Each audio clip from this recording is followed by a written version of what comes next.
Что касается парня, я начала как-то встречаться с мальчиком из огонька, опять же. Ну, как у нас там давно были мутки разные, но, как обычно, мне он уже опять снова не нравится.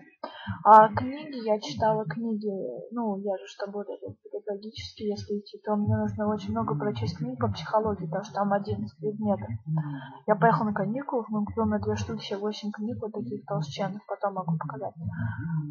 Там написано, что никто в этом не виноват, ну там даже, я просто охренела, там даже такое написано, про, ну, про такие, то, что мне то нравится, не нравится, то, что это просто мой страх.